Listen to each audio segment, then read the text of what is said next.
Entonces, ah, entonces vamos a empezar con, les comentaba, la primera parte. Ah, caray. Bueno, ¿qué es el burnout? Doctora, Sí, no podemos ver su ponencia. No se puede ver. creo que se interrumpió, porque sí se estaba compartiendo. Sí, se inició. No sé si podrá volver a compartir para que Sí, podamos ver. Gracias. a ver un segundo. Es que aquí también como que se me medio se trabó.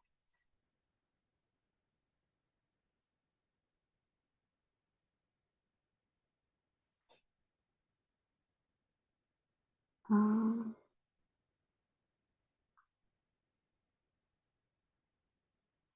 ya no me deja compartirla. Me dice, me sale un anuncio de Zoom que dice, no se puede iniciar la función de compartir pantallas, inténtelo más tarde. ¿Será que me tenga que salir? Ahora voy a intentar otra vez. Ajá, por favor. Voy a pedir ayuda.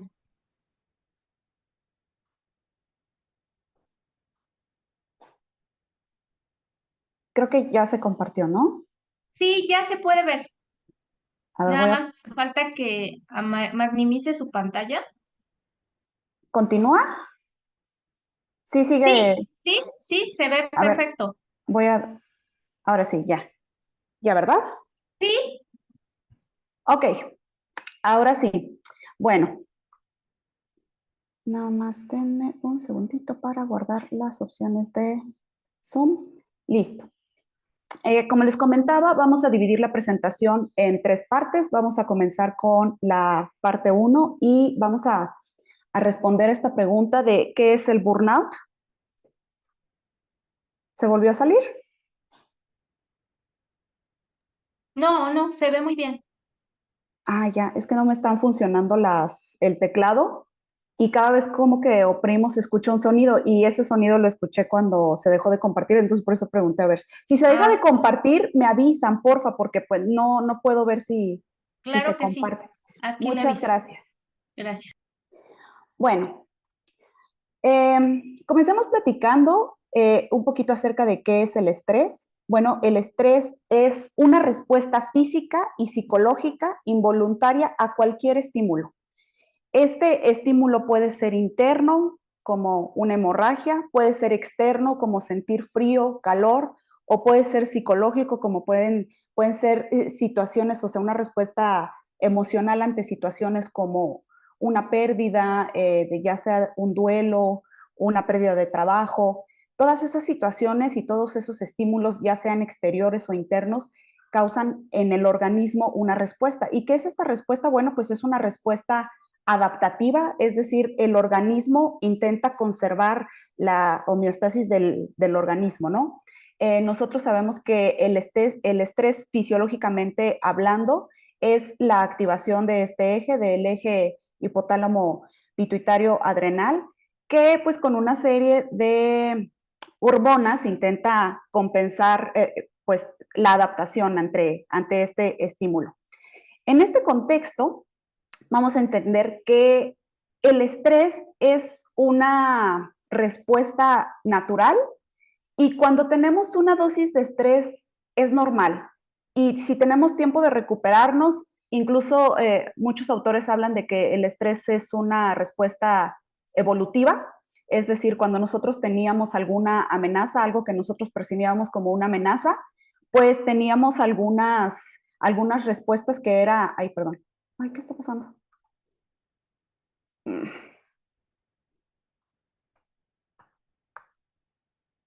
Esta no me salió. Que teníamos algunas respuestas como aumento de la oxigenación, el movimiento de los intestinos se ralentizaba, la presión arterial aumentaba a medida que se dilatan los vasos principales, disminución de la producción de enzimas del estómago. Todas estas respuestas fisiológicas lo que hacían era responder ante una amenaza, por ejemplo, de tipo no sé, que teníamos que huir de un tigre, por ejemplo. Entonces, todo esto se activaba para que el organismo pudiera emprender dos tipos de respuesta, ya sea la huida o la pelea. Entonces, este organismo, este sistema que nosotros tenemos de respuesta a nivel fisiológico, pues estaba enfocado a responder ante ese tipo de amenazas. Pero ¿qué pasa cuando actualmente las amenazas o los estímulos son de otro tipo? O sea, no, anteriormente teníamos este tipo de amenazas no muy seguido, sino, digamos, nos pasaba que nos encontrábamos con el tigre una vez a la semana. Estamos hablando en términos generales.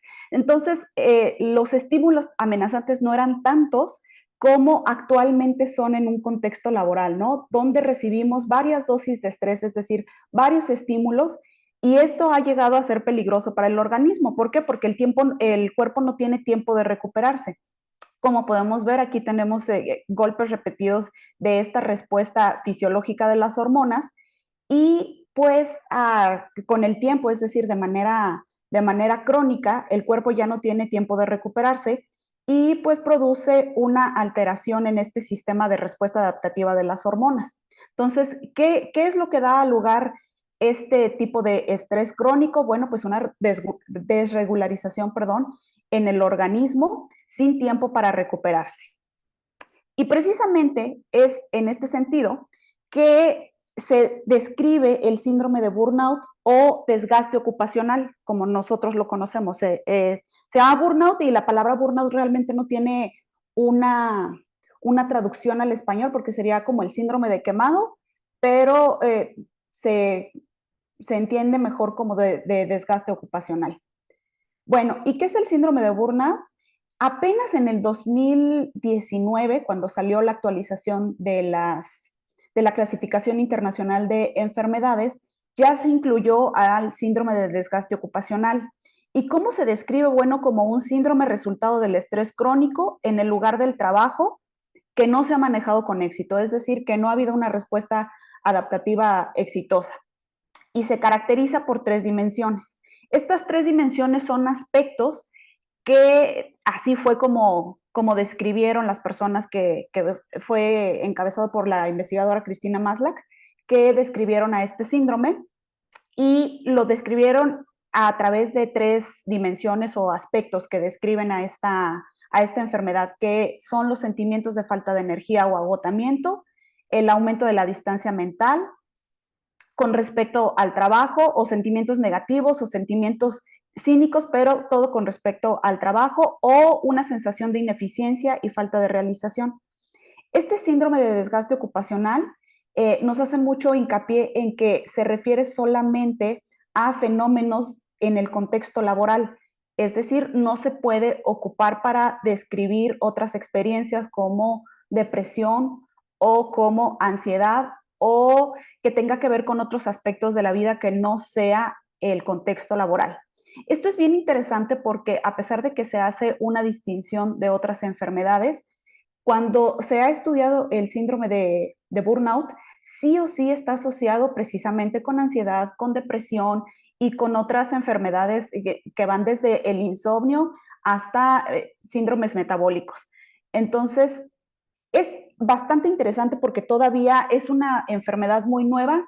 De hecho, se publica su primera descripción o su primera mención allá por 1988 y apenas en el 2019 pues se incluye en esta clasificación internacional de enfermedades. Entonces es una enfermedad que es nueva y que todavía de forma fisiológica, es decir, con indicadores de salud que sean medibles, todavía no se ha descrito como tal.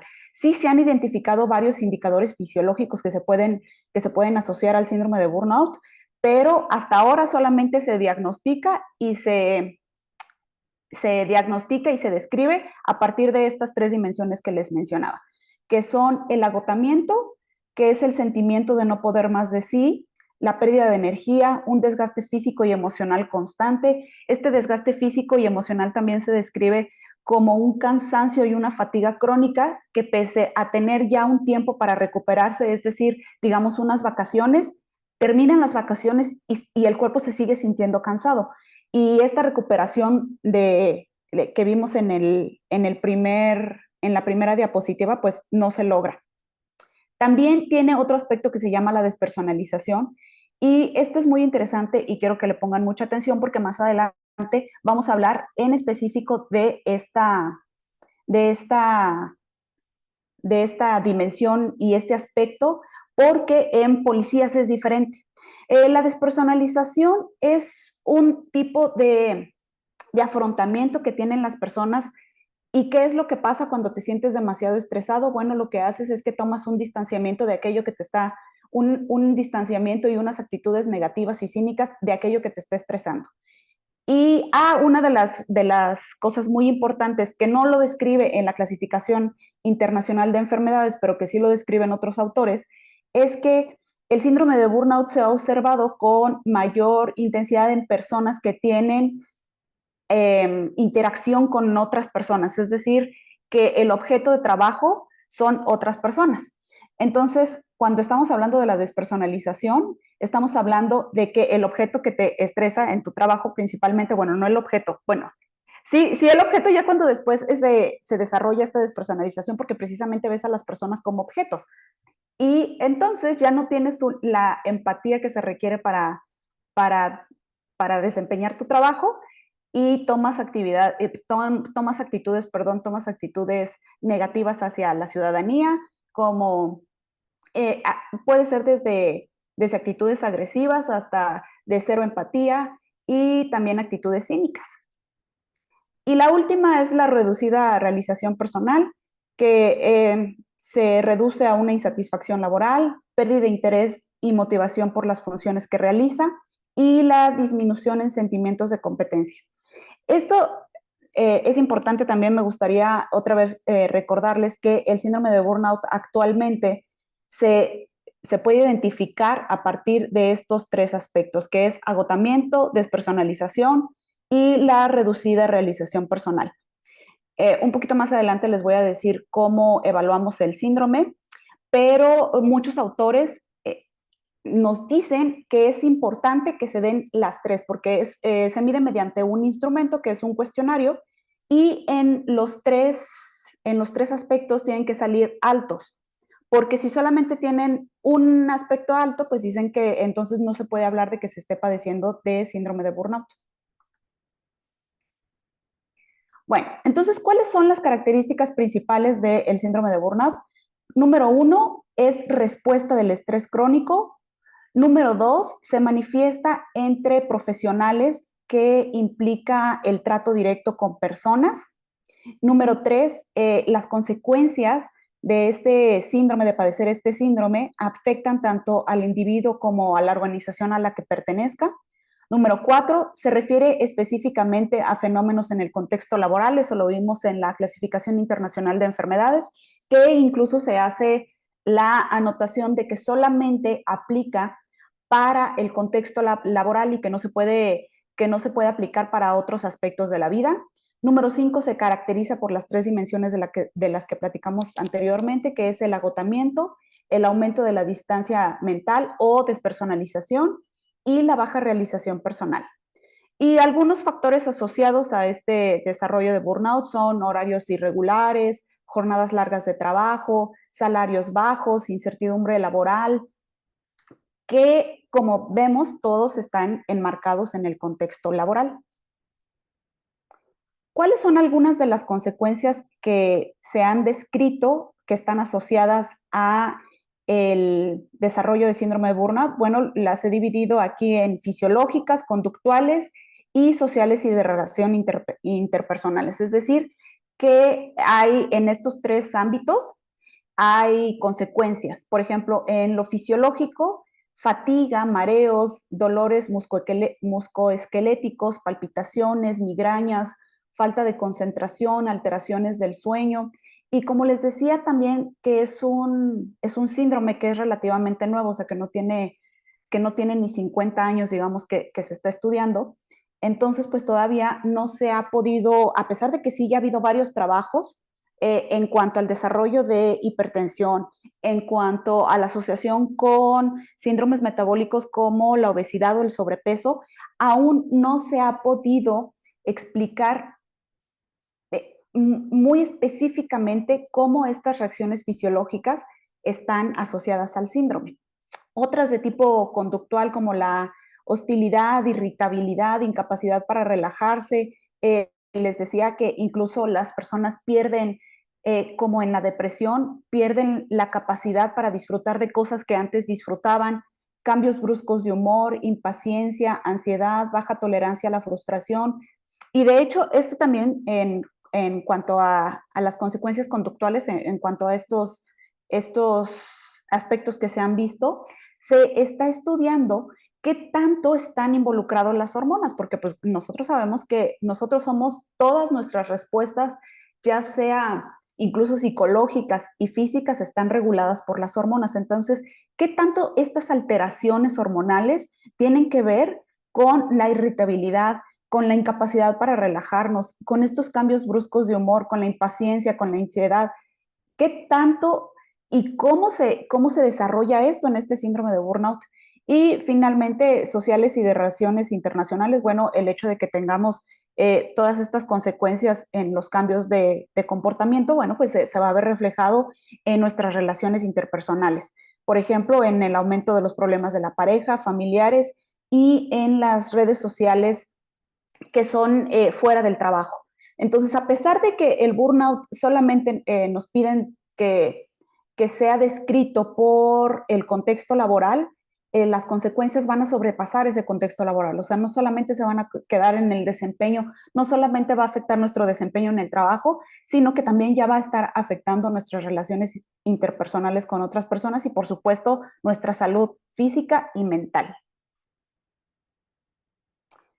Bueno, aquí una de las preguntas más frecuentes es, bueno, ¿y cómo se diagnostica o cómo se evalúa el síndrome de burnout?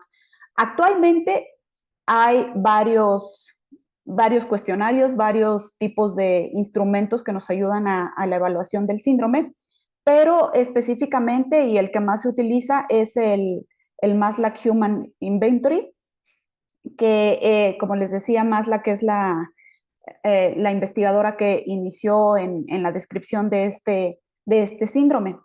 Este es un instrumento que tiene 22 ítems en escala de Likert y lo que hace es mide con cierto número de ítems en cada una de las dimensiones que les mencionaba, como el agotamiento emocional, a través de estos ítems en una escala ordinal, pues mide qué tan alto o qué tan bajo está en el agotamiento emocional, en la despersonalización y en la realización personal.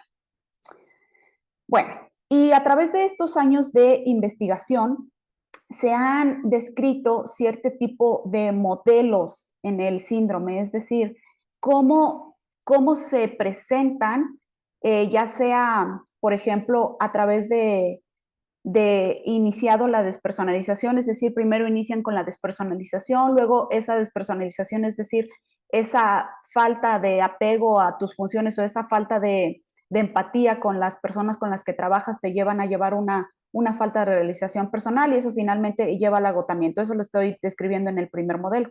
Y así otros modelos son los que se han presentado para describir cómo se puede desarrollar a través del tiempo este fenómeno que es el síndrome de burnout. Y precisamente los médicos es uno de los gremios que más se ha estudiado el síndrome de burnout. ¿Por qué? Porque tiene tiene todos los factores que pueden ser detonantes, ¿no?, de este síndrome, como jornadas largas de trabajo, exigencias, el trato con las personas, y pues ha sido uno de los gremios más estudiados.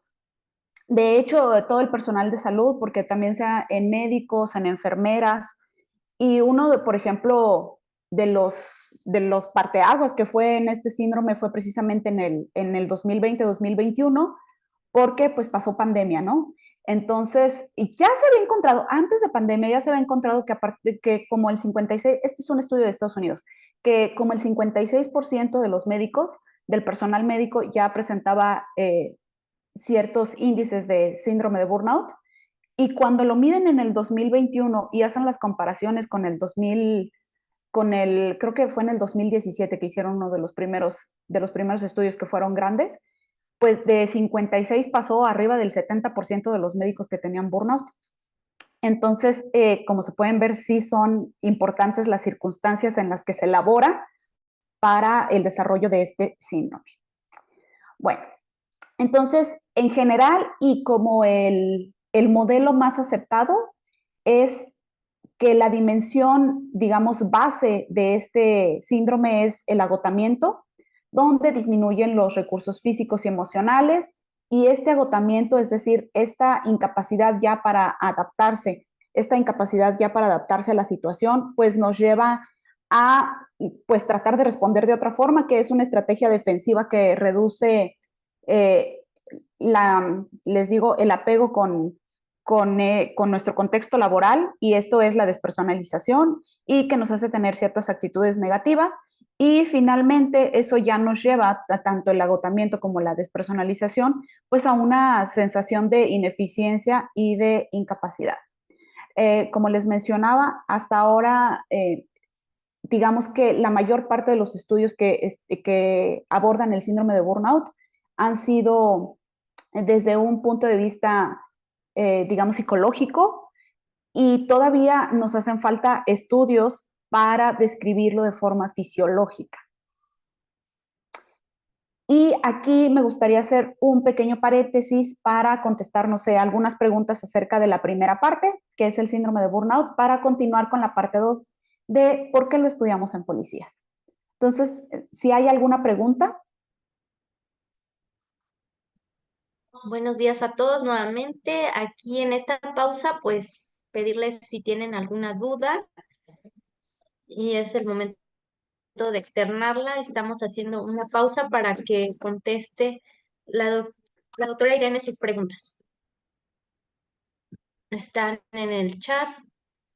Aquí puso la doctora Claudia Leonor que no tiene preguntas.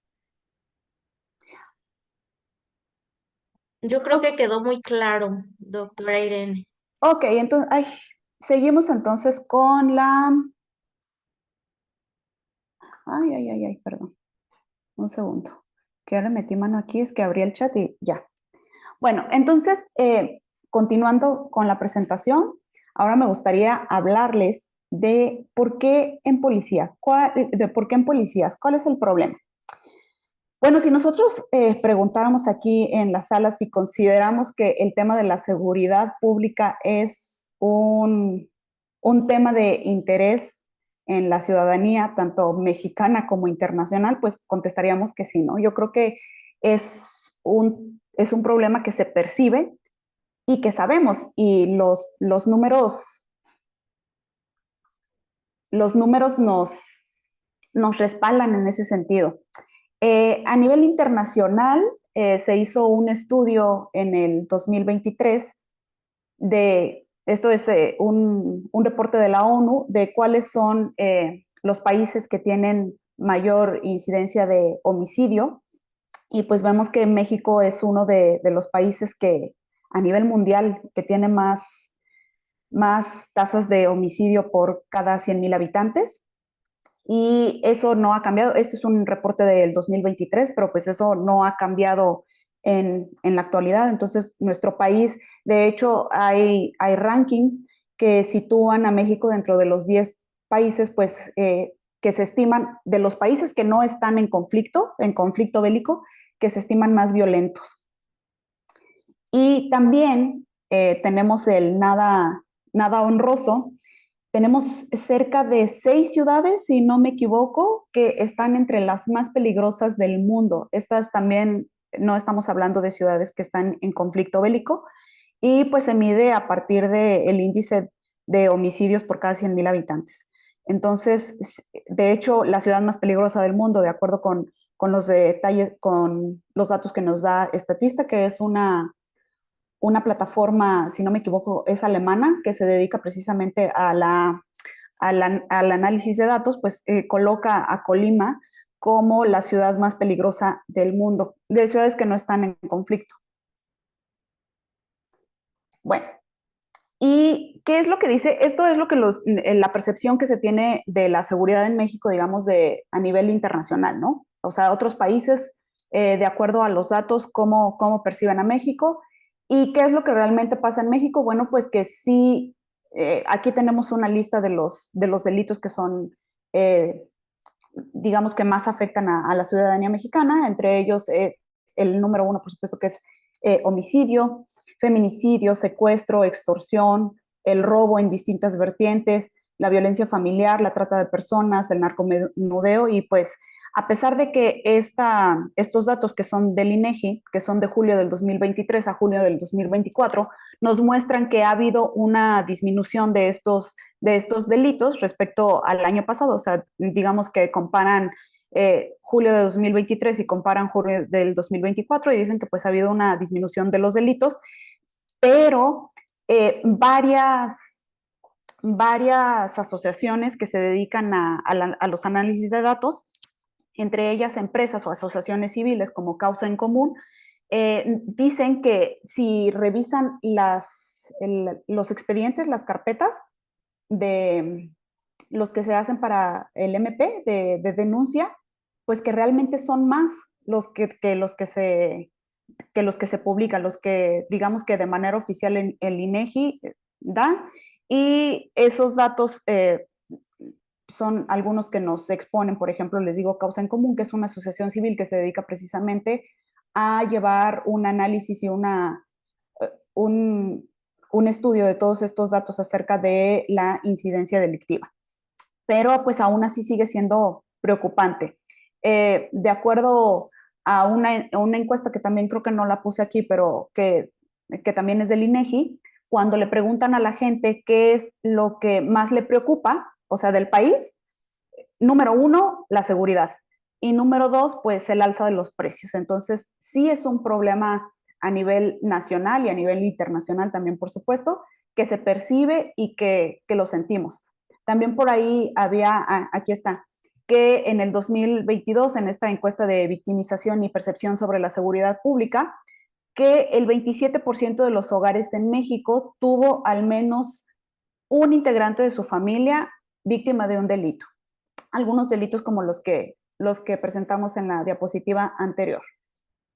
Pero esto es bien interesante porque nos dicen que el 27.4% de todos los hogares ha tenido por lo menos un integrante de la familia que ha sido víctima de un delito, pero también nos dicen que 26.8 millones de delitos se dieron, o sea, que están registrados, pero que de esos el 92.4 no se denuncia.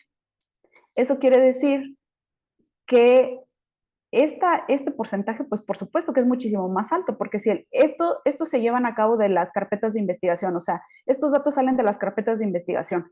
Eso quiere decir que este porcentaje es muchísimo más alto por la cifra negra.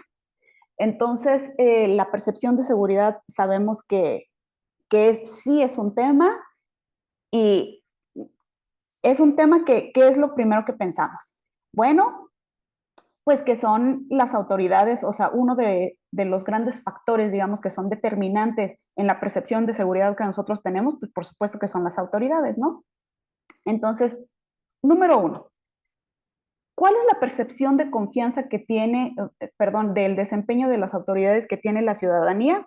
En esta gráfica podemos ver que la percepción más baja los tienen las distintas policías, como es la policía de tránsito, la policía preventiva, el Ministerio Público, la policía estatal. Es decir, que las personas en las instituciones que pensamos que tienen menor desempeño, es decir, que su desempeño no es efectivo, pues son en las policías.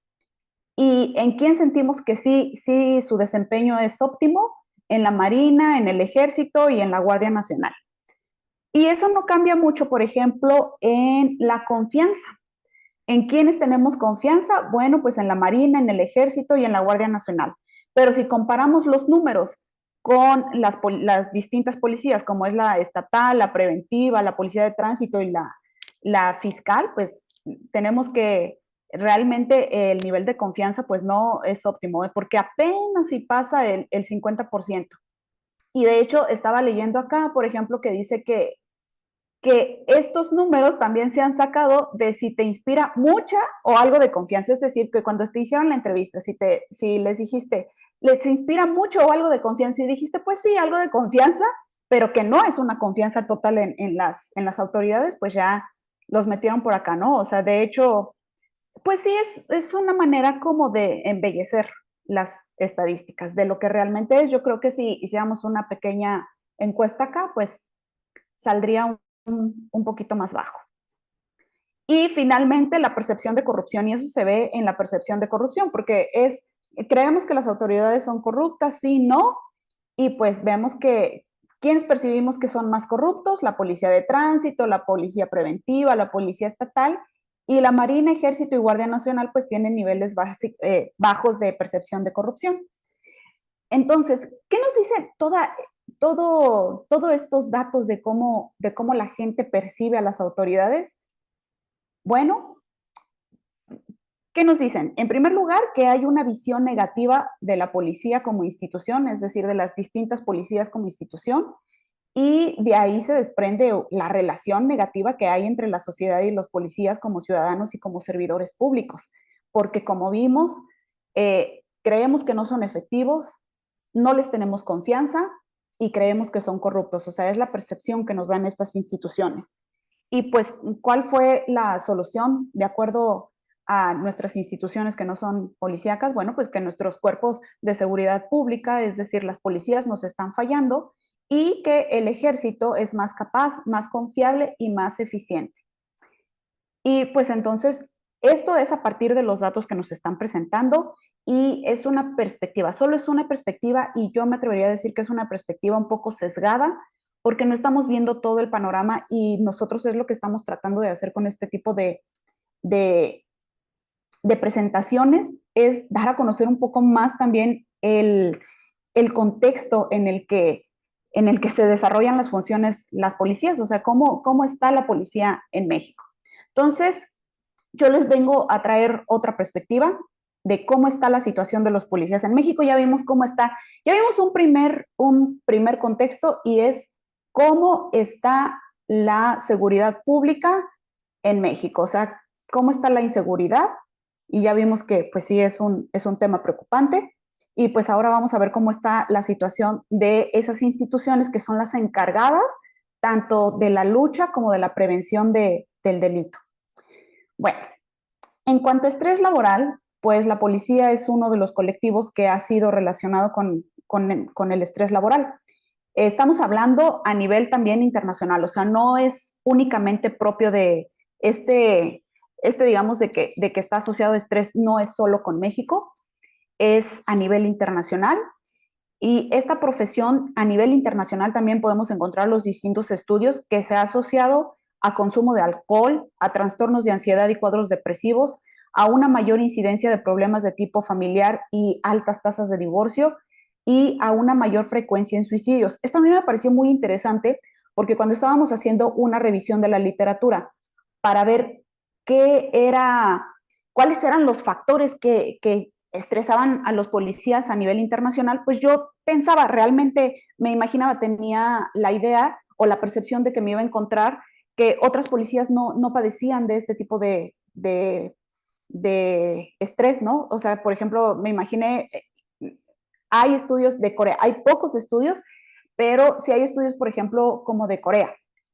Y lo mismo, tienen problemas de divorcio, tienen problemas de consumo de sustancias, tienen problemas de mayor tasas de suicidio, de desarrollo de trastornos de ansiedad y de cuadros depresivos. Entonces tú te preguntas, ¿por qué? ¿Qué está pasando? Digo, la situación en México, el contexto es complicado, pero en otras partes del mundo a lo mejor te imaginas que van a tener mejores salarios, mejores horarios de trabajo, que van a tener vacaciones, pero sigue afectando y sigue presentándose este tipo de alteraciones a la salud.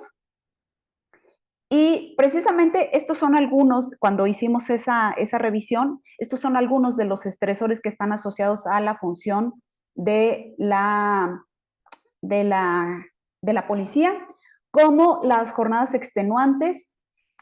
Causa en Común, como les comentaba, es una asociación que se dedica a hacer investigaciones en cuanto a policías y, por ejemplo, para los horarios regulares de trabajo, encontraron que el más común es el de 24 por 24. Es decir, trabajan 24 horas, descansan 24 horas. Pero cuando tú realmente estás en esta recolección de datos y preguntas cuántas horas a la semana trabajan, realmente trabajan más de 24 horas, o sea, más de este horario de 24 por 24, porque terminando ese servicio de 24, dicen que si el servicio lo requiere, tienen que quedar mal, tienen que quedar más, perdón. Normalmente se le llaman por necesidades del servicio y no sé si ustedes sabían, pero a nivel de ley, los policías no entran como trabajadores. Entonces, los policías entran como servidores públicos. En el artículo 123 se hace esta distinción, que los cuerpos policíacos no se adhieren, digamos, a la Ley Federal del Trabajo. Entonces, para ellos no hay una ley que regule las jornadas de trabajo. Entonces, esto pues ha dado el espacio para que haya abusos en este sentido. Incluso todavía en los policías existe la figura del acuartelamiento, que es, estás todo el día, digamos un mes acuartelado, y ese mes estás a disposición a la hora que te digan. Entonces, haciendo ya, nosotros también incluimos eso de las jornadas y coincidimos con causa en común y también con los datos que da el mismo INEGI, que la jornada más común es la de 24 horas por 24 horas, pero llegan a trabajar hasta más de 60 horas a la semana. ¿Y qué otra cosa encontramos? La segunda hora, bueno, el segundo tipo de horario más común es el de 12 por 12, pero más del 50% trabaja 24 por 24, pero no se respeta. O sea, no, se dice el papel que es 24 por 24, pero son más de 24 horas trabajando. Y hay otro tipo de estresores que estos estresores fueron los que nos hicieron pensar que tal vez el síndrome se desarrollaba de manera distinta en los policías porque son latentes y son distintos, digamos, a otras profesiones, como las amenazas a la integridad física, la confrontación con multitudes agresivas, las confrontaciones constantes con la ciudadanía, la exposición frecuente a la violencia, el horario por turnos, los horarios irregulares, el papeleo excesivo. Fíjense que una de las cosas que noté en esta revisión que les comentaba que hicimos de la bibliografía internacional es que una de las cosas que más se quejan los policías es la burocracia que tienen, ya sea para hacer el papeleo de todo lo que tienen que hacer para, aquí en México, por ejemplo, del informe policial, pero que se los piden, o sea, todavía de que tienen 24 horas y tienen,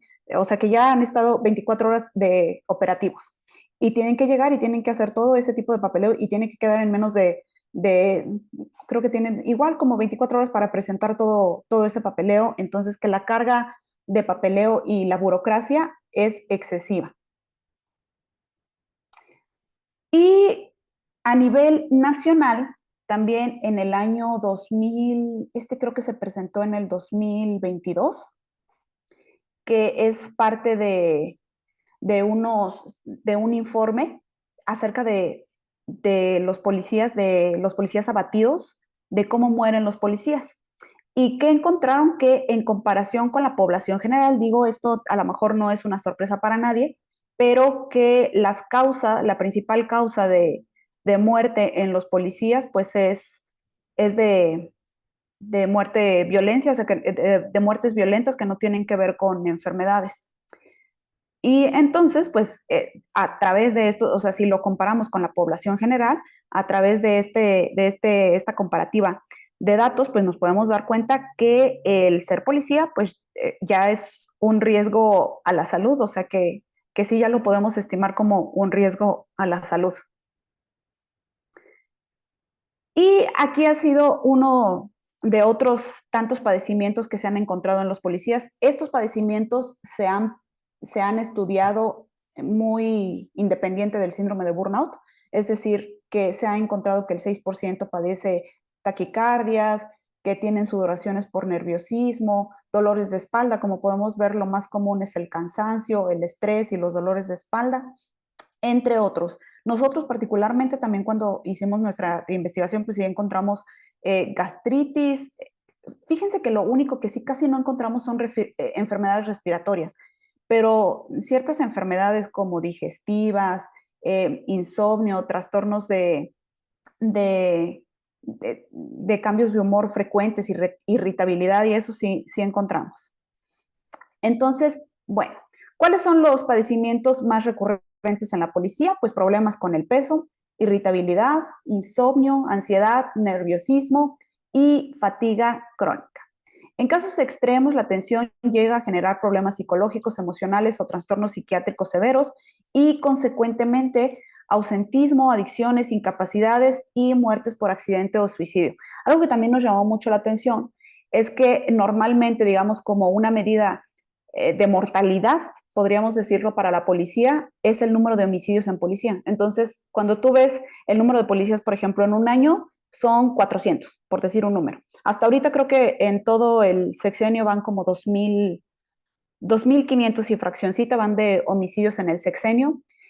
2.500, pero solo cuentan los homicidios y prácticamente no te lo plantean así, pero sí te lo presentan como esta es la mortalidad de los policías.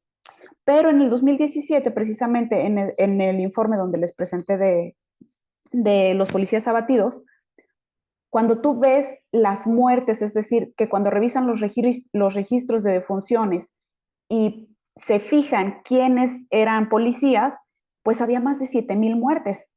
Entonces, de los 2.500 que solamente reportamos porque son homicidios, pero y las otras 3.000 y tantas, ¿qué está pasando? Las otras casi 4.000 y tantas de muertes, ¿a qué se deben? Entonces, pues sí, sí es un tema que nos pone a pensar, pues realmente que estábamos sacando ahí rápidamente unos cálculos y estábamos viendo, pues que esos 7.000 muertos eran en 5 años, esos 7.000 muertos en 5 años, pues equivalen más o menos a 2 punto y tantos policías por día. O sea que sí es una cifra pues que preocupa, ¿no? Que decimos qué es lo que pasa ahí. Bueno, ahora, otro de los grandes temas es la capacitación para los policías. No se capacita, estábamos viendo, es que son muchas estadísticas que cuando tú empiezas a revisarlas, pues siguen siendo cada vez más y más desalentadoras, ¿no? En cuanto a la capacitación, pues tú te esperarías, por ejemplo, estaba viendo de cuántas veces al año practican tiro y realmente practican una vez cada 2 años. Y pues, y algunos presentaron ¿ha sido usted capacitado para el uso de armas de fuego? Y el 70% dice que sí, y otro tanto por ciento dice que no. Entonces, o sea, ¿cómo es posible que uno de los temas que se escuchó hace poco de este desafortunado evento es que salió a relucir que la persona que tenía arma no estaba certificado? Pero digamos que las autoridades municipales echan culpa, ¿no? O sea, dicen, no, pues es que ¿cómo es posible que el elemento no estuviera certificado? ¿Cómo es posible tú que le des un arma a una persona que no está certificada? Entonces, la capacitación también es uno de los grandes temas aquí en el aspecto laboral de los policías. Y pues, ¿a qué llegamos como conclusión? Pues que no se puede ser eficiente si estás estresado, si estás enfermo, si tienes trastornos mentales, si estás irritable, si estás ansioso, con sueño, fatigado, nervioso, con hambre o muerto. Y pues precisamente de aquí es cuando les digo que es otra perspectiva porque nosotros desconfiamos muchísimo de la policía y también exigimos muchísimo de la policía como debe de ser, porque sí, o sea, son las personas finalmente que nos protegen y que están encargados de la prevención del delito. Pero también veamos en qué contexto se desarrollan, qué tanta culpa también es del sistema, que no los capacita, que en este tipo de foros cuando damos a policías, nos preguntan mucho que cuando ellos se presentaron para el examen de control y confianza, es decir, para ingresar a la institución, les hicieron exámenes y todo estaba perfecto. Y 2 o 3 años más tarde, pues ya tienen hipertensión, ya tienen diabetes, ya tienen obesidad. Y pues, ¿qué pasó, no? Si hace 3 años estaban bien, porque precisamente para entrar, pues hacen estos controles médicos. Y si a eso también sumas que los presentas para pelear contra, este sí es exclusivo de México, ¿no? Por ser el tránsito para Estados Unidos, pues tenemos un tema de narcotráfico muy fuerte, pero los pones a combatir el crimen organizado, que precisamente este sí está organizado, que están mejores pagados, mejores financiados y pues me atrevo a decir que hasta mejores descansados. Entonces, sí es un tema para pensar cuál es el contexto, ¿no?, de la policía. Y finalmente, ya para terminar casi esta ponencia, la parte 3. ¿Qué hemos hecho nosotros? ¿Cuál ha sido nuestro granito de arena? Pues investigación. Nosotros creemos que todas las soluciones a todos los problemas que nos afecten como sociedad, incluso como especie, está en la ciencia y en la investigación, y eso es con el poquito que podemos aportar. Y precisamente del 2016 al 2018 realizamos un estudio que se llamó Síndrome de Burnout y Factores Asociados en Policías Mexicanos, que lo hicimos en conjunto con la Facultad de Medicina y Cirugía, con el Centro de Investigación de la UNAM UAPJO, que está ahí en la Facultad de Medicina, con la red de asociaciones policiales, que gracias a ellos se pudo realizar este estudio, porque ahorita vamos a ver hasta el final que uno de los grandes retos también para llevar a cabo este tipo de investigaciones o de estudios es la participación de los policías, porque se van a mostrar renuentes a participar. Y por supuesto con los fondos de CONACYT. Bueno, ¿qué hicimos? Fue un estudio cuantitativo. ¿Cuáles fueron nuestros objetos de estudio? Fueron los elementos policiales de nacionalidad mexicana. Nuestro tamaño de muestra fue de 351 personas. ¿Qué es lo que hicimos? Bueno, pues aplicamos 3 cuestionarios, que fue el MASLAC, Burnout Inventory, otro que mide el tipo de burnout que presentan, pero como les digo, el síndrome es nuevo. Entonces ya ha habido algunas investigaciones que, digamos, contradicen un poco el resultado de este instrumento, pero nosotros igual lo aplicamos, y también un cuestionario sociodemográfico. Este periodo de recolección de datos fue del 2017 al 2018 y lo hicimos a través de un link de una encuesta y a través también como les comentaba, los policías no están bajo, digamos, el amparo de la Ley Federal del Trabajo, entonces los policías no pueden sindicalizarse. Como no pueden sindicalizarse, lo que hacen son asociaciones civiles.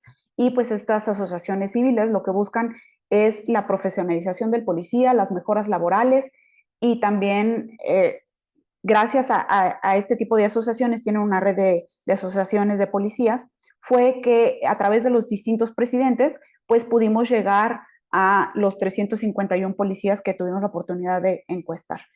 Aquí hay algunos de foros en los que estuvimos precisamente para llevar a cabo esta recolección de datos. Y entre ellos también una de las últimas, pero que aún no tenemos el análisis completo de los datos, fue una brigada de salud. Esto fue el año pasado y fue en la Agencia Estatal de Investigaciones de aquí del estado de Oaxaca. Bueno, ¿qué fue lo que encontramos durante ese estudio?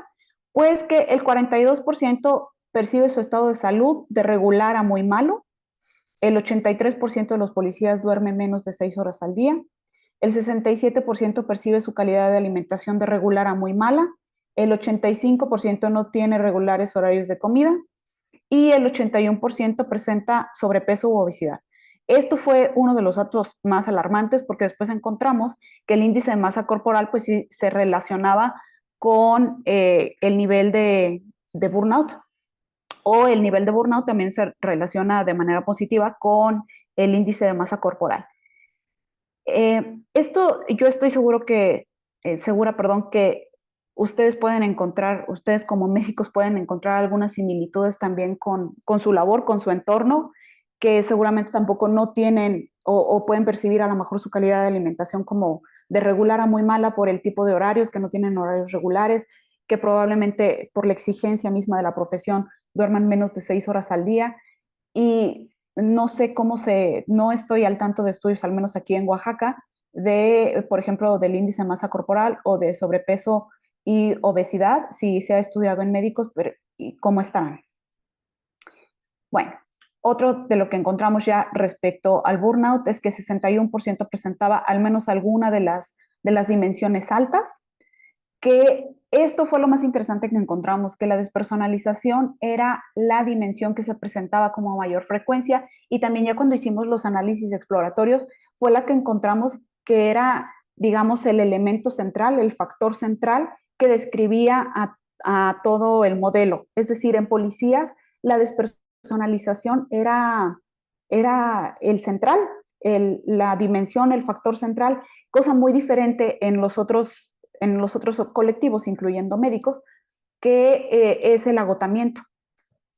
Bueno, y también encontramos que a menor calidad de alimentación, mayores niveles de burnout, a mayores niveles de burnout, mayor índice de masa corporal, y a mayor antigüedad, menor es la sensación de realización personal. Y pues ya, niveles altos de burnout se asociaron con mala percepción del estado de salud. Eso fue lo que encontramos y en el 2022 lo publicamos y nos enorgullecemos en decirles que fue una eh, de las primeras publicaciones en policías mexicanos que se hizo de manera internacional, porque se han hecho algunas en policías de tránsito, por ejemplo, alguno con Aranda, que es en el estado de Jalisco, que es donde se han hecho estos estudios, pero los resultados se han publicado en revistas que son como nacionales, pero nuestro estudio afortunadamente se pudo publicar a nivel internacional, y pues esto nos llena muchísimo de seguir con las ganas de seguir estudiando este fenómeno, porque pues como lo decimos, es una parte muy importante de qué tan eficiente van a ser tus elementos y qué tan eficiente van a ser entonces tus estrategias de seguridad pública, y que finalmente esa percepción que nosotros tenemos de que solamente el ejército es en quien se puede confiar, pues tal vez ahí no esté la solución. Bueno, y para terminar, ¿qué es lo que hemos encontrado? O sea, ¿cuáles han sido los retos en lo que nos hemos presentado, que se nos han presentado? Bueno, número uno, que encontramos un modelo diferente de desgaste ocupacional, que no se da los que les mostré en un principio, no coincide con los primeros, pero, o sea, no coincide con los modelos que se han descrito en otros colectivos profesionales, pero sí coincide con otros resultados de otras policías de otras partes del mundo. Entonces, ¿por qué se da diferente en policías? Nosotros tenemos una hipótesis, y es que los factores que son determinantes, es decir, que son propios de la naturaleza del policía, pues son estos factores los que influyen para que el síndrome se presente de manera diferente. Y bueno, otro de los grandes problemas que tuvimos es que las instituciones se niegan a participar en este tipo de, de estudios. Nosotros cuando intentamos, hay tanto renuencia de las instituciones como cautela también de los elementos para participar, porque eh, ustedes no sé si sepan, pero hay ciertas condiciones que causa baja en el policía. Por ejemplo, si presentan problemas de diabetes o de hipertensión, algún padecimiento que sea crónico, es causa de baja. Entonces, cuando tú les preguntas si han sentido ciertas cosas que ellos asocian como con hipertensión, entonces no te quieren contestar eso y te dicen que están perfectos, pero por ejemplo en las brigadas de salud nos decían que ellos se sentían muy bien, pero cuando les medían la glucosa o cuando les medían la presión, pues ahí estaban los índices fisiológicos que no te engañan, pero los policías te dicen que se sienten perfectos, que no se sienten cansados, que no se sienten... Entonces, nosotros creemos también que dentro de nuestros estudios también hay una cifra negra, ¿no? Una cifra que por la cautela de los elementos, pues no quieren contestar, pero ¿cuál es, digamos, una solución a esto? Pues que se pueden medir algunos índices fisiológicos, y pues esos índices fisiológicos no te mienten. Y ya lo último que les comentaba también, que los factores específicos para los policías, como los horarios, la preocupación constante por ser herido o por morir.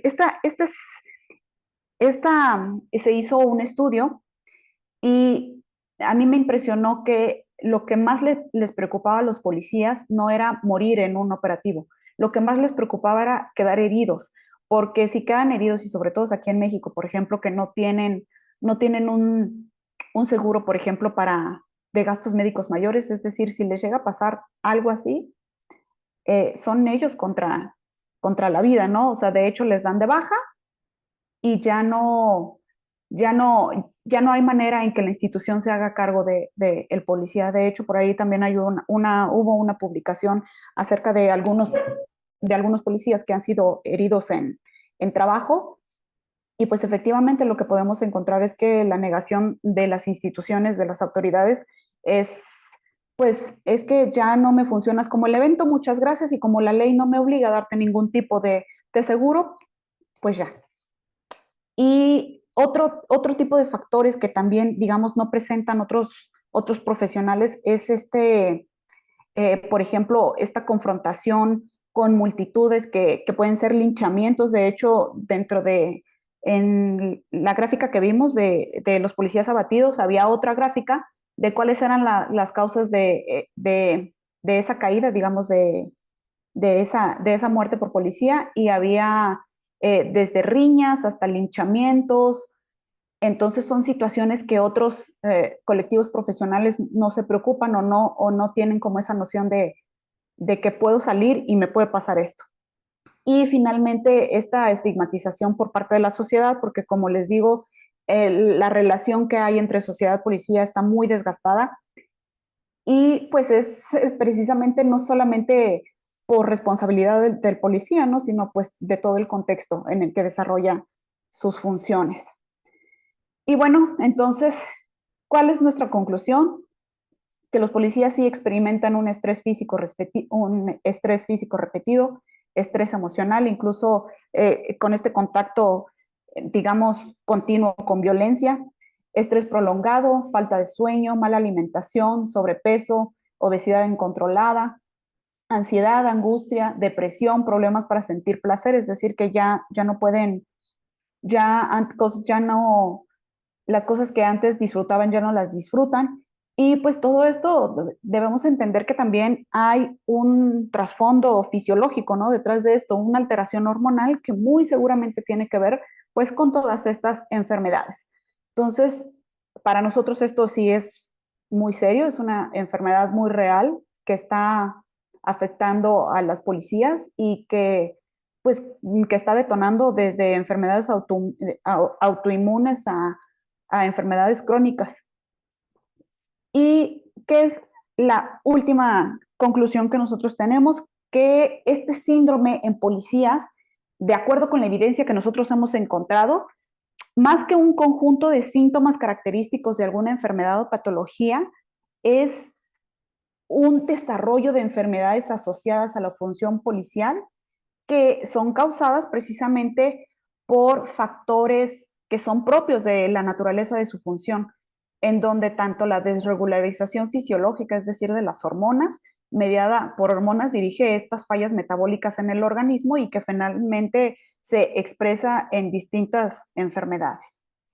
Y pues eso es lo que nosotros hemos encontrado, nosotros seguimos trabajando con eso, nosotros actualmente en lo que estamos trabajando ya es en identificar índices fisiológicos que sean puntuales para poder describir un síndrome, pero ya de manera fisiológica, ya no hablando, digamos, de características que describen a nivel percepción, sino ya con índices que podamos identificar y que no dependan de mí si quiero compartírtelos o no. Entonces, pues bueno, eso es lo que nosotros estamos haciendo. Nosotros continuamos trabajando en este síndrome y pues muchísimas gracias por la invitación y espero que esta pequeña presentación haya al menos no sé, dejado alguna duda, alguna reflexión acerca de tanto la seguridad pública y de cómo percibimos a los policías. Muchas gracias.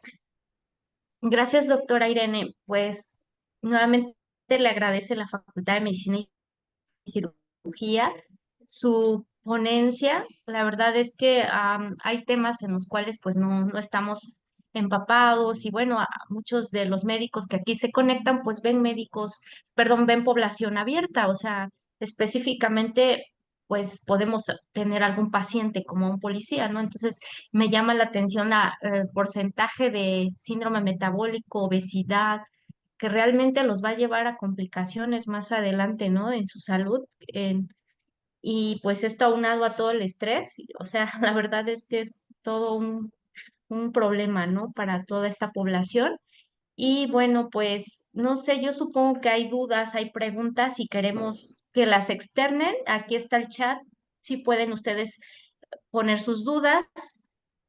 Am, ya les enviamos aquí el registro para que por favor se registren. eh, y pues un breve cuestionario para saber si realmente estuvieron aquí atentos. ¿Algo más que desee usted compartir, más, doctora Irene? Finalmente, muy acertado, porque también algo que nos preocupa es, creo que no les mencioné, es que la policía en México normalmente es de constante rotación, pero se estima que hay un más o menos como de 400,000 policías, cerca siempre ha sido de esa cifra, de 400,000 policías a nivel nacional. Y pues si estamos hablando de que un 80% de esta población tiene problemas de estrés y de sobrepeso, pues ya estamos hablando de un porcentaje pues bastante alto, ya podemos hablar incluso de un problema de salud pública, ¿no? Que a futuro pues puede representar un gasto para, para la salud pública. Entonces, pues sí, realmente, sí es un tema, no solo como con un enfoque de seguridad pública, sino también en cuanto a salud. Gracias. Pues parece que no hay dudas, no hay comentarios. Ahora están muy calladitos todos. Este, no sé, no nos han comentado nada. ¿En dónde podemos? Justamente usted puso aquí su correo, Sí, si hubiera algún comentario, alguna aportación. Vences es con minúscula, ¿verdad? Todo es con minúscula. sí, es todo con minúscula, nada más Vences que bajo IR. ir @hotmail.com. Ajá, muy bien. Y pues, yo creo que no hay comentarios de la población, de los alumnos que se conectaron el día de hoy. Ok, entonces, ¿no preguntas? ¿Comentarios? No, fíjese, es raro. La verdad es que están ahí, contesten.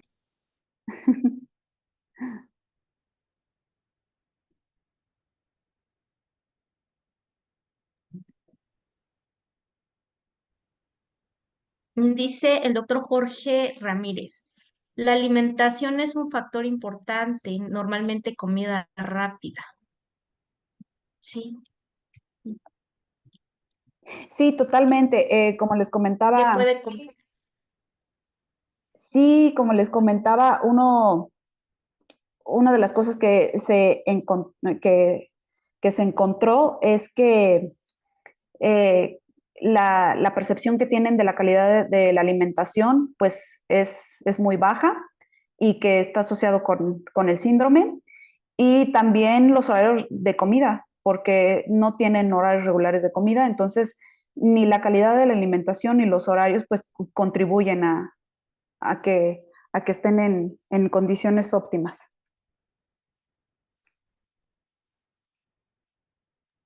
Gracias, gracias, doctora. No, sí, efectivamente, ¿no? Incluso yo vi una de sus imágenes donde los policías están cuidando y están comiéndose una quesadilla o no sé qué alimento. Sí, O sea, la verdad es que no tienen ni un momento para sentarse a comer. Eso sí está feo, ¿no? sí, es comer lo que se pueda en donde se pueda. Muchas gracias por la plática, dice la doctora Miriam, también el doctor Fidel Gabriel, la doctora Yadira, excelente ponencia, muchas gracias. El doctor Alpuche, ¿qué opinión tiene de la corrupción en la policía? Comenta el doctor Alpuche. En cuanto a la corrupción, bueno, pues como nosotros vimos, la percepción de la corrupción en las instituciones es elevado, pero creo que se generaliza. O sea, pensamos que absolutamente todas las personas que pertenecen a las instituciones son corruptas. Y también por ahí había un tema muy interesante que daba uno de los profesores de la Universidad Autónoma de Puebla, que nos decía que nosotros queremos dos tipos de policías. Queremos el policía que haga bien su trabajo, pero también queremos el policía que cuando nos detenga, pues nos deje ir, ¿no? O que ya le demos 200 pesos y que nos deje ir. Entonces, realmente la policía también es un reflejo de la sociedad, porque el policía no sale de otro lado que no es de la sociedad. Entonces, si tú tienes una sociedad que se presta para la corrupción, la policía va a ser corrupta. Entonces, lo que nos dice, nos ponía este ejemplo, que tú no puedes meter la mano a una canasta de manzanas y sacar una naranja. Es decir, si tienes manzanas, vas a sacar manzanas. Entonces, creo que la corrupción que que aqueja a las instituciones también es un reflejo del tipo de sociedad en la que nos desenvolvemos. En otro tema, por ahí vi que nos preguntaron cuál era algunas de las recomendaciones que nos daba para evitar este tipo de, de síndromes.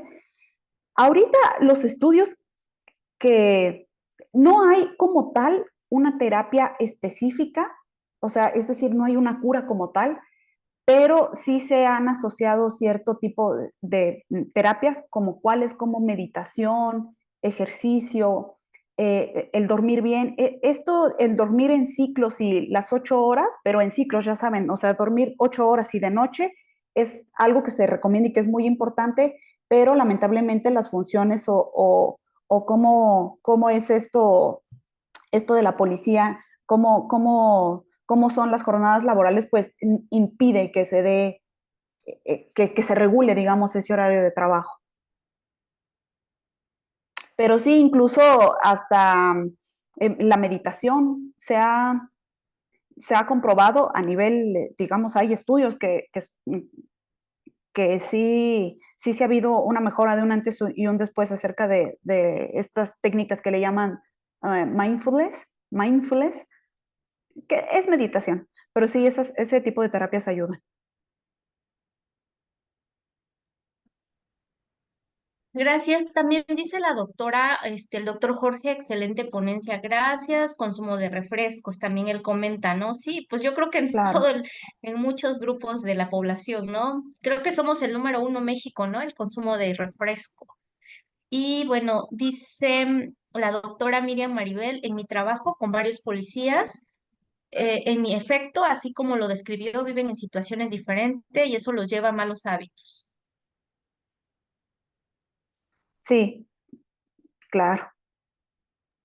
Y la doctora Karen dice terapia ocupacional, manejar técnicas de relajación, maneja técnicas de relajación.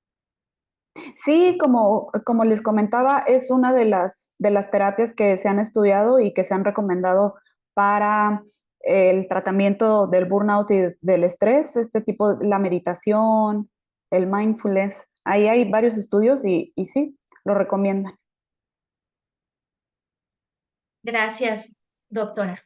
Eh, mire, ya no hay más comentarios, ya no hay más preguntas. Pues yo creo que ya por lo menos se reportaron aquí los médicos que se conectan. Normalmente ya tenemos un grupo de médicos que constantemente no faltan a las capacitaciones y pues este fue un tema interesante y le agradecemos nuevamente por su participación. No, pues muchísimas gracias a ustedes por el espacio y ojalá que sí que haya ayudado a ver este tipo de problemas desde una perspectiva diferente, desde una perspectiva más amplia, digamos. Así es. Pues bueno, los dejamos. Vamos a poner un tiempo para que puedan hacer su registro. Ya se les envió, les voy a volver a enviar el formulario para que se puedan registrar y en un ratito más les compartimos nuestra siguiente ponencia, bueno, el flyer de la siguiente ponencia, el título ya lo tengo aquí, se llama Covidengue, mala suerte o algo inevitable, abordaje y diagnóstico por laboratorio. Bastante interesante este tema por la química. Ahorita les voy a compartir todos sus datos de la maestra en ciencias médicas. Es una química que ahorita pues le vamos a poner completa toda la información, pero pues está muy interesante nuestro tema también, ¿sí? Entonces, en un ratito más ya les comparto el formulario, por favor. Gracias, gracias, doctora Irene. Ok, muchas gracias. Hasta luego. Hasta Buen luego. día. Buen día.